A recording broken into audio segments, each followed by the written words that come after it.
moyens. Ouais, il y a, comment dirais-je, un document qui circule dans le monde entier. Je vais recruter un crochet en Californie, en Australie, qui dit voilà le Bénin est la source de la piraterie maritime. Et de dire aux navires de ne pas venir au Bénin. Et il paye ce cabinet. Qui prend le cabinet le plus cher des États-Unis, qui le paye avec votre argent. L'argent qu'il a volé des pauvres paysans, sous le soleil, sous la pluie, qu'il paye chèrement. Ce cabinet recrute les congressmen, recrute les sénateurs, pour dire de couper l'aide publique au développement au Bénin. Et ces gens du Congrès et ces sénateurs écrivent à, comment dirais-je, à Kerry, le numéro 2 américain, qui envoie des lettres, qui a fait des enquêtes, il dit c'est des histoires, classez-moi cette lettre. Mais c'est pas fini, il continue. Le combat continue. Mais c'est comment ça?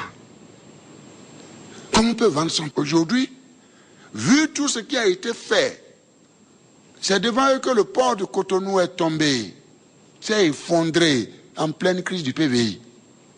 Le port, le Bénin a perdu déjà son port à cause du PVI. Ça s'est effondré totalement. Parce que ce monsieur veut, tel que c'est monté, ça a arrogé 400 milliards de francs CFA lui seul. Dans un pays où 50% de la jeunesse n'a pas d'emploi. Mais je ne peux pas accepter cette responsabilité-là. Je n'ai pas d'amis. Je n'ai pas de parents pour ça. Et tout ce qu'il a transféré dehors, aujourd'hui, nous en sommes privés. Vous en êtes privés. Si 1%, il le transférait ici, mes chers jeunes, je vous jure, on aurait réglé tous vos problèmes. 1%. Je vous le jure. Je ne peux pas vous mentir. Je vous le jure.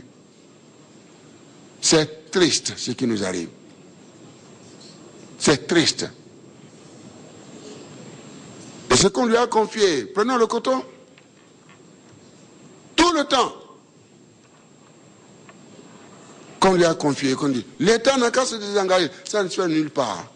Vous prenez le secteur de l'agriculture, vous en serez bientôt les fermiers agricoles. Mais l'État ne peut jamais se retirer. Nous, on l'a fait. Dans tous les compartiments. C'est lui seul qui importe. C'est lui seul qui fixe le prix. Le monopole. On n'a jamais fait d'appel d'offres. Ce n'est pas des appels d'offres, ça. Jamais. C'est lui qui transporte. C'est lui qui distribue. C'est lui qui égrène. C'est lui qui exporte. Lui seul. Eh bien, nous sommes tous coupables. Mais il faut savoir s'arrêter. Il faut savoir s'arrêter. Donc, voici autant de ressources aujourd'hui extirpées de la richesse nationale.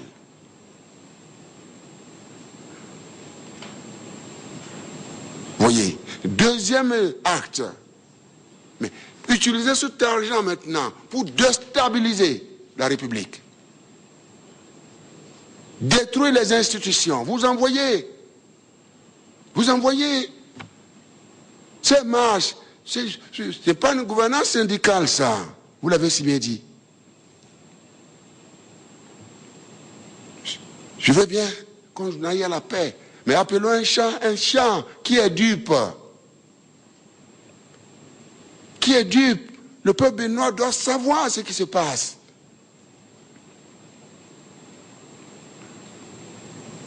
Vous voyez aujourd'hui, la justice, nous en avons, on en parlera.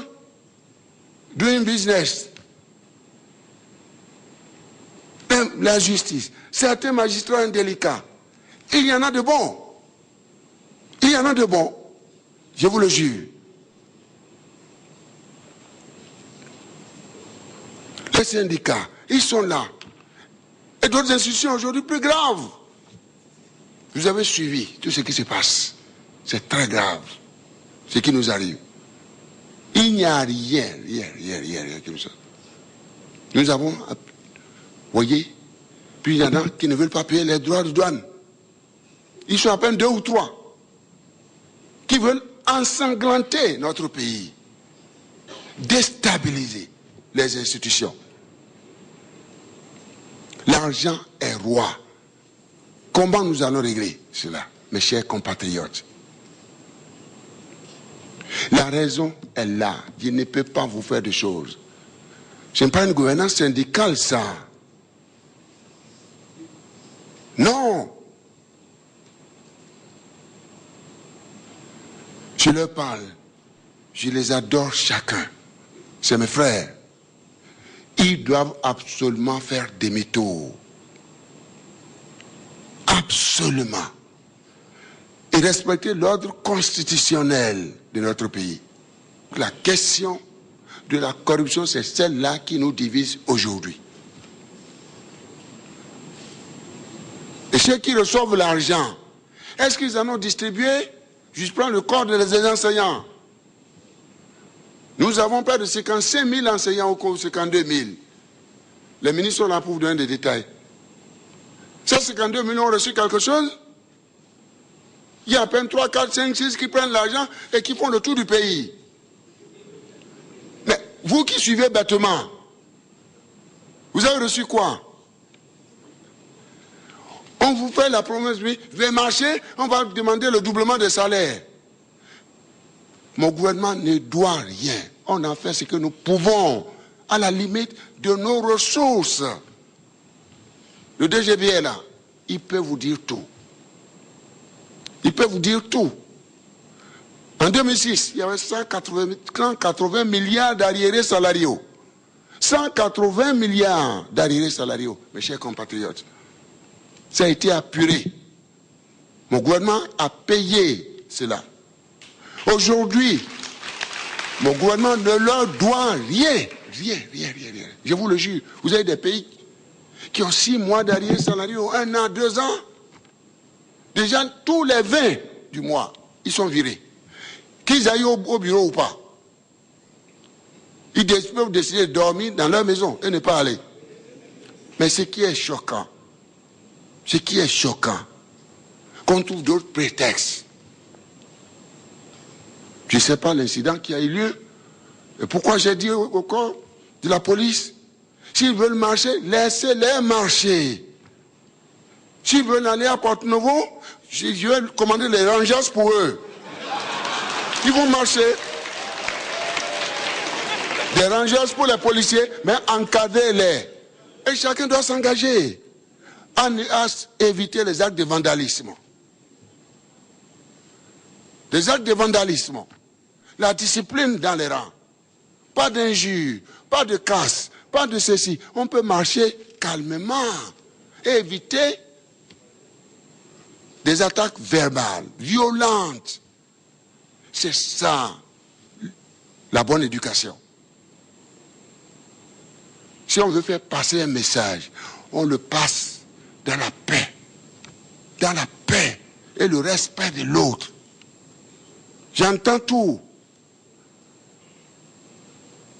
On doit éviter les yeux. Mais ce qui nous unit est plus important. Quel est l'avenir du Bénin? L'avenir de cette jeunesse. C'est de ça qu'il s'agit. Venez me dire pourquoi vous marchez, pourquoi. Moi, je sais, il y a toutes les informations. Partout vous réunissez, Paris, partout, je suis informé. Le président est l'élu du peuple béninois tout entier. Vous ne pouvez pas le maltraiter comme ça. Moi, je suis pris par l'obligation de créer les conditions de paix. Ce n'est pas parce que je m'éteins que vous allez continuer. Mais il y a quand même un seuil. Si nous sommes des hommes sur cette terre, le jour où le président dit « j'en ai marre », il met en place son dispositif en place. Qu'est-ce qui reste maintenant? Qu'est-ce que les affrontements? Oui ou non? Est-ce que je ne souhaite pas ça pour mon pays? Vous les côtoyez, allez leur parler. J'ai un amour fort pour eux. Là, ils vont là, ils n'ont qu'à faire demi-tour. Ils n'ont qu'à faire demi-tour. Ça, c'est le chemin le plus dangereux. Ce chemin n'est pas bon pour nous. Il faut leur parler. Je suis disponible. Nous allons échanger. Voilà. Parce que je disais, comme le dit mon collègue, lorsqu'un chien aboie, il aboie, vous faites tout, vous dites tais-toi, tais-toi. Il continue d'aboyer. Au point d'ouvrir la gueule. Et de faire voir, de montrer ses dents. Un de nos collègues dit, eh bien, il vaut mieux laisser tomber le chien et voir, il y a quelqu'un qui est derrière lui. Il y a quelqu'un derrière lui, son propriétaire ou autre, qui le manipule. Que les privilèges, disent-ils, ils ont des privilèges. Ils ont des acquis. Mais quel acquis? Je suis prêt à négocier. Venez. Quel est votre problème? Si vous réussissez dans la vertu, si vous n'appauvrissez pas le peuple là, l'intérêt général que je défends là, si vous le préservez, vous deviendrez un ami fidèle. C'est tout ce que je leur dis. Venez, quels que soient vos problèmes. Mais on ne peut pas accepter une gouvernance qui appauvrisse le peuple béninois. Tant que je serai là, regardez comment ils m'engueulent. Comment ils engueulent les pauvres ministres. Lorsque vous demandez aux ministres de venir, on ne leur donne même pas la parole de se défendre. Ce sont eux qui parlent et c'est ça qu'on passe à la télévision. Mais quand est-ce qu'on va rétablir la vérité? Vous dites que vous allez faire des commissions d'enquête par... Allez-y. Je crois que c'est ce qu'il faut pour servir la démocratie de notre pays. Ce n'est pas une critique, ce n'est pas la guerre des institutions. Mais c'est la manière dont certains s'expriment. Dont certains s'expriment. Ce n'est pas une manière élégante. Il faut parler calmement et ne pas donner de leçons. Surtout qu'on vous a vu déjà à l'œuvre. Chacun d'eux a un passif. Mais oui, c'est ça le problème. Je suis là aujourd'hui. La bourse du travail, c'est une institution de l'État. Pour gérer une corporation qui défend ses intérêts corporatistes et qui respecte la gouvernance politique, c'est-à-dire bâtie sur notre constitution. On peut dire, on va utiliser les magistrats, utiliser les syndicats, utiliser la justice, utiliser les tel parlement, telle chose, etc. pour détruire une république.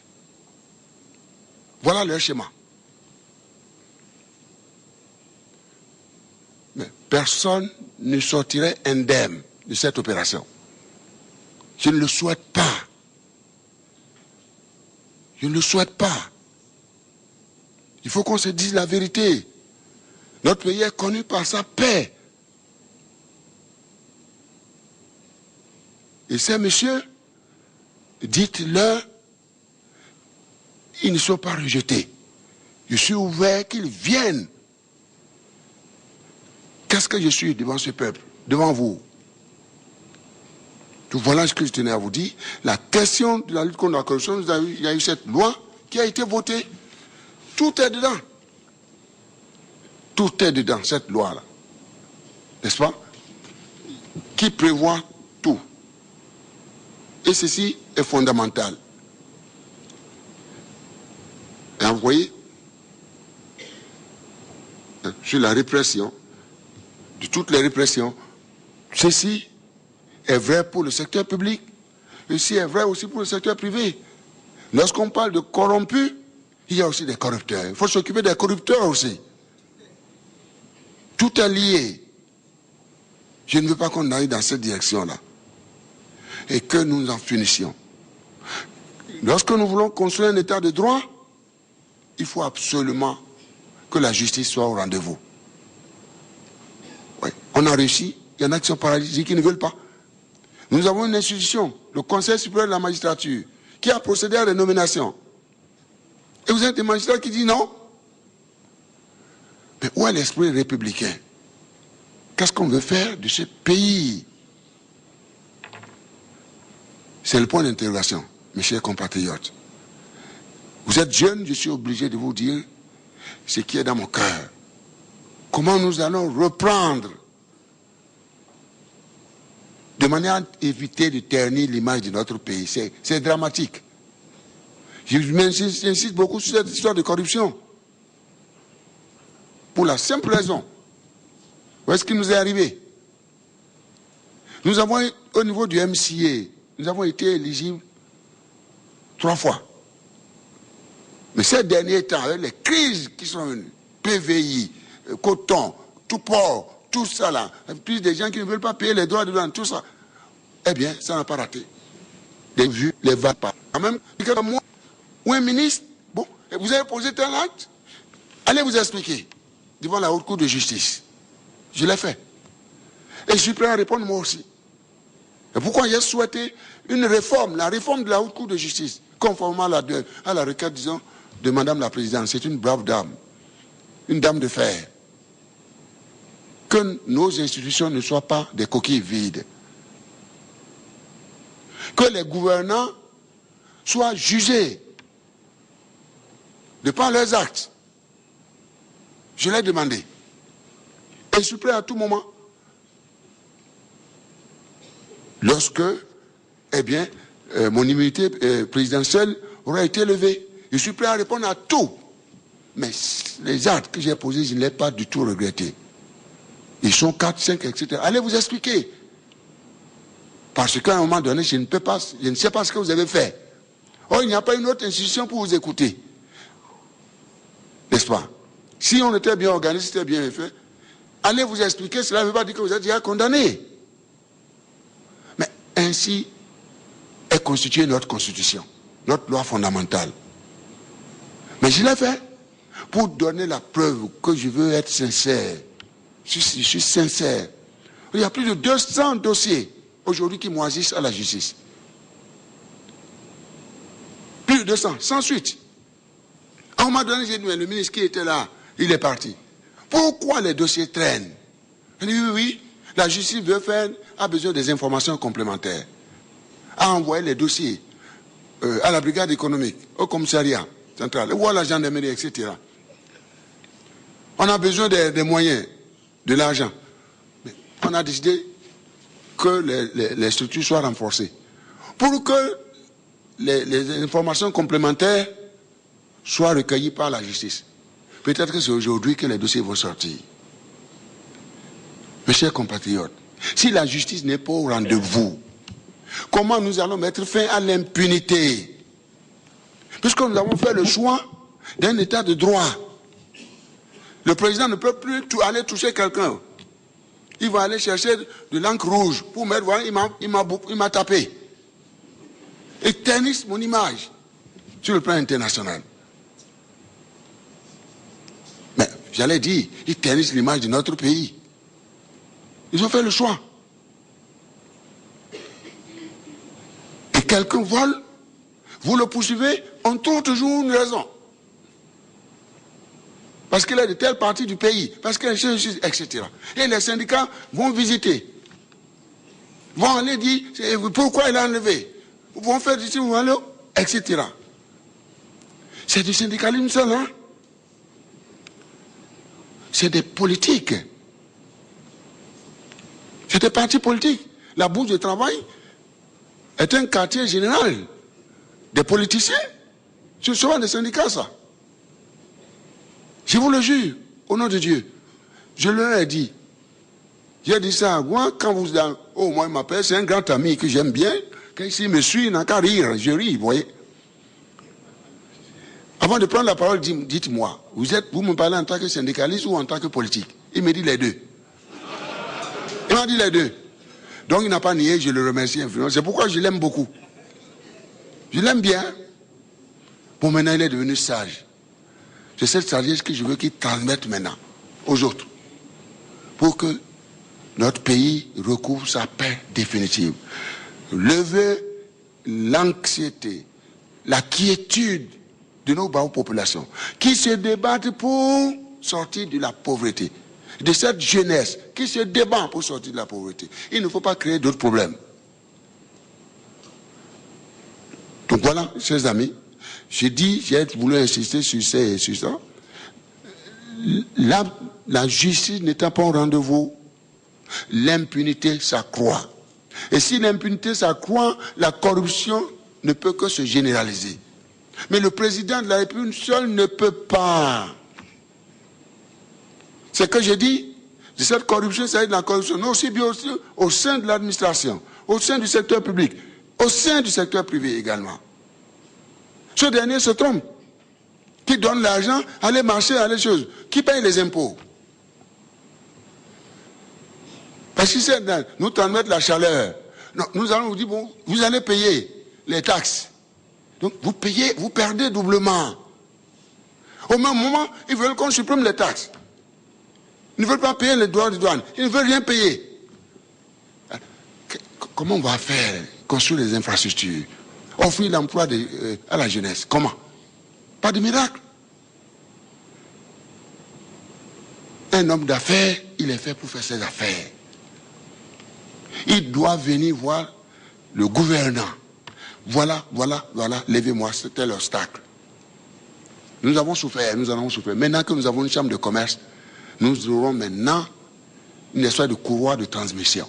Tous les problèmes, je le jure, tous les problèmes qui se posent au monde des affaires de mon pays seront réglés au cours de ces prochains mois, depuis maintenant, hier, qu'on a une chambre de commerce qui va centraliser, travailler, c'était le patronat, est un syndicat que je considère aussi. Mais je suis sûr, Monsieur le Président, quel est le vrai problème? Quel est le vrai problème? Et je suis sûr qu'on va y arriver. L'obligation de résultat, la reddition des comptes, c'est indispensable à la construction ou à la consolidation des valeurs de la République, que nous voulons démocratique, mes chers jeunes. Ceci est important. Alors, revenons maintenant à vos quêtes. Nous avons beaucoup de choses. J'ai insisté sur ces éléments parce que c'est ça qui est en train de nous couler aujourd'hui. Je viens de vous rappeler que le MCA, le MCC, aujourd'hui, vu tout ce qui a été fait, c'est devant eux que le port de Cotonou est tombé, s'est effondré en pleine crise du PVI. Le Bénin a perdu déjà son port à cause du PVI.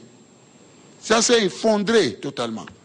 Parce que ce monsieur veut, tel que c'est monté, ça a rejeté 400 milliards de francs CFA lui seul. Dans un pays où 50% de la jeunesse n'a pas d'emploi. Mais je ne peux pas accepter cette responsabilité-là. Je n'ai pas d'amis. Je n'ai pas de parents pour ça. Ça ne peut pas se passer comme ça. Donc, il fallait courir et aller redresser. C'est devant ces Américains-là. Ils sont revenus quelques mois après pour voir les performances lorsqu'on a commencé par prendre les prix à gauche, à droite. La réforme du guichet unique, tout ce que nous sommes en train de faire. Beaucoup reste à faire encore. Mais lorsque j'apprends que dans les 4 coins du pays, notre port allait prendre des prix, je dis bien. Donc le port est en train de renaître. À un moment donné, nous avons perdu 70% de notre trafic est parti au Nigeria, 47% au Togo, 52% au Ghana, à cause de cette histoire de PVI. Si on le maintenait, nous on devient quoi?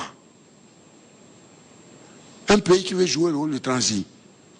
Un pôle émergent de distribution de services et autres. On ne peut pas laisser, mes chers jeunes, quel que soit le coût, même quel que soit le coût politique, il n'a qu'à ramasser tout le monde. Moi, je sais que vous êtes là, vous êtes mes boucliers. Vous êtes là. Et vous sortirez, je le sais bien, pour dire non, ce n'est pas possible. Je ne peux pas protéger. Et qui s'est donné autant de moyens. Ouais, il y a, comment dirais-je, un document qui circule dans le monde entier. Je vais recruter un crochet en Californie, en Australie, qui dit voilà le Bénin est la source de la piraterie maritime. Et de dire aux navires de ne pas venir au Bénin. Et il paye ce cabinet. Qui prend le cabinet le plus cher des États-Unis, qui le paye avec votre argent. L'argent qu'il a volé des pauvres paysans, sous le soleil, sous la pluie, qu'il paye chèrement. Ce cabinet recrute les congressmen, recrute les sénateurs, pour dire de couper l'aide publique au développement au Bénin. Et ces gens du Congrès et ces sénateurs écrivent à, comment dirais-je, à Kerry, le numéro 2 américain, qui envoie des lettres, qui a fait des enquêtes, il dit c'est des histoires, classez-moi cette lettre. Mais c'est pas fini, il continue. Le combat continue. Mais c'est comment ça? Comment on peut vendre son pays de cette manière? Où est-ce qu'on va? Mes chers enfants, je vous en parle parce que je suis obligé. Mais nous pouvons nous relever. On est tombé par les bombes qu'on a fabriquées nous-mêmes. La classe politique à laquelle j'appartiens. Je ne veux pas me dédouaner. Si on doit être jugé, on sera jugé de tous. Et devant vous, c'est vous qui serez nos juges. Parce que je vous dois la vérité, rien que la vérité. Et je le jure. Je le jure. Tout ce qui se passe, nous avons commis, ça il n'y a rien à faire. Par des arrêtés, des décrets, de ceci, de cela, etc. Aussi la fonction publique, des agents, des protocoles concis, de gauche à droite, n'importe comment. N'importe comment. Pour découvrir que, eh bien, on a fabriqué des bombes décidées à ensanglanter, enflammer et désintégrer notre édifice constitutionnel. Mais Dieu est grand. Dieu est grand. Que Dieu leur donne la bénédiction et qu'ils comprennent qu'il faut revenir à la raison. Je tenais à vous le dire. Alors, la question fondamentale, ce qui nous attend aujourd'hui pour que notre image reprenne sur le plan international. Nous avons ce que nous appelons, c'est lié à vos soucis. Puisque nous sommes en train de parler de création d'entreprises. Le premier point, avant de parler de la fonction publique. Mais pourquoi? Parce que vous devez créer des entreprises. J'ai rencontré les créateurs ou les gestionnaires de fermes. Il y a à peine 2 jours, je leur ai dit. Mais ça ne suffit pas, ce qu'on a fait. Les business, comment vous appelez ça, promotion center, ne fonctionneront pas où j'allais dire. Vont dispenser la formation. Mais à l'application, c'est quasiment impossible si nous ne levons pas les préalables.